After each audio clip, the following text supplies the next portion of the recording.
Guys, ulam ko ngayon, paan ng manok. Kaso sobrang lamig sa store namin. Nag-gelatin na siya. Ano. Paano ko makakain sabaw nito? Gelatin na. May solusyon tayo dyan. Life hacks. Wait lang. Painitin ko lang tong steamer namin. Tignan nyo guys. Wait lang. Balikan ko kayo pag mainit na.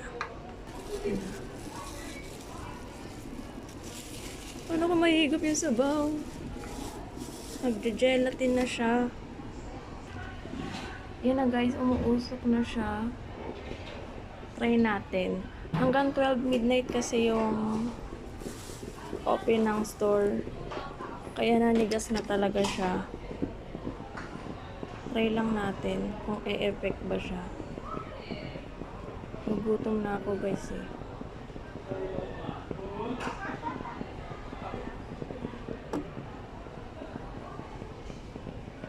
Kung matutunaw ba siya.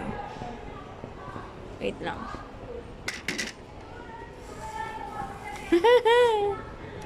Yan.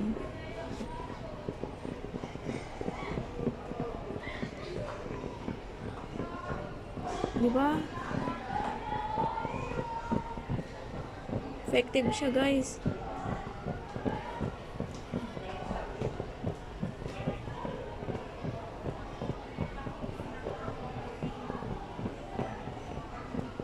Tignan natin kung nagsabaw na.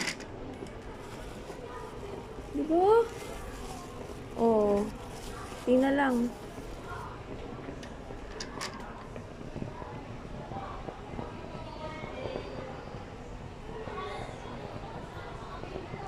Sarap kasi ito ng mainit. Wait lang. Kunin ko na rin yung kanin ko. Painitan ko. Kanina pa kasi ito ang lamig eh. Aray ko.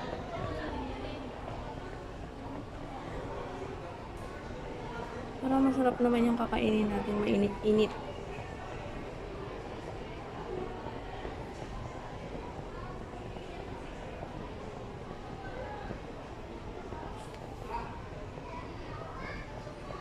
Yan.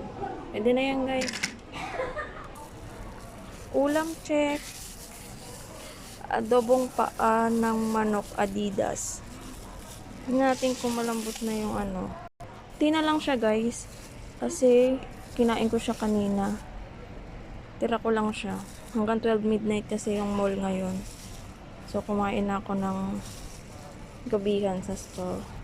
Okay, bye!